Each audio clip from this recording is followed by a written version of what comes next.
Mr. President, are you going to take questions on Maui? Can you come talk about Maui? Can you come talk about Maui, Mr. President? This is like the dumbest, dumber than dirt political move.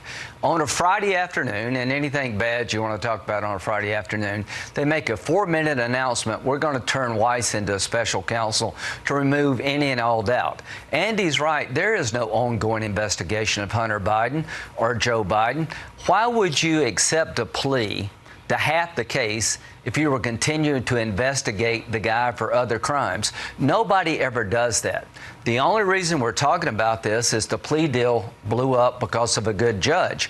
In that plea agreement, they were going to wipe out all the financial transactions as a potentially criminal if he did the diversion agreement on the gun. There's never been a deal like this in the history of America. So the judge blew up the deal, and Weiss, according to the whistleblower, has had pressure on him from day one to short-circuit this investigation. So when I hear the Attorney General tell me today, I'm going to make Weiss special counsel, that creates more problems and than answers that it gives. Everybody's mind, one of the first questions asked, what about impeachment? Now, you heard Speaker McCarthy say before we left to come home to our districts that impeachment inquiry looks to be appropriate here.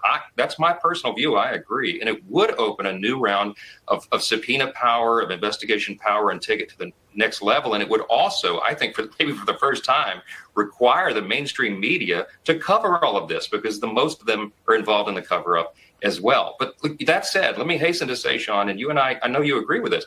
Next to declaring war, the impeachment power is one of the greatest powers that's wielded by the Congress. It's a very serious matter to us on the Republican side. And we said 1,000 times during the sham impeachments of President Trump that it's not to be used for political purposes. I want to make clear that's not what this is. We are following the truth where it leads. And I'll say this, bribery has been alleged against the President of the United States, okay?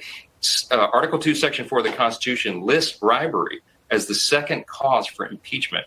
If the evidence takes us there, Sean, we have no choice but to pursue that. And we owe that to the people and to the oath we took to the Constitution. To those of us who believe that an impeachment is warranted, frankly, with a 4-seat majority, I don't know that we have the votes to impeach anyone. And that doesn't mean they're not deserving of it. It just simply is a math equation with where we stand in the House of Representatives right now. But I'm very proud that the oversight work that we've done has continued to build the pressure on any that would stand in the way of a just impeachment here. I am concerned that this effort is not intended to really hold people to account. It's there as part of a cover-up. Remember, the Mueller special counsel was there to cover up the fact that we've now learned that it was the senior FBI official in counterintelligence right here in New York who just pled guilty to colluding with the Russians and working for the Russians. So there's always a feature of the department's own bad behavior that oftentimes they're trying to conceal from the public. That's why our work must continue, and we cannot just accept the fact that there's a special counsel now as a basis to blunt all of our questions. I don't ascribe to the theory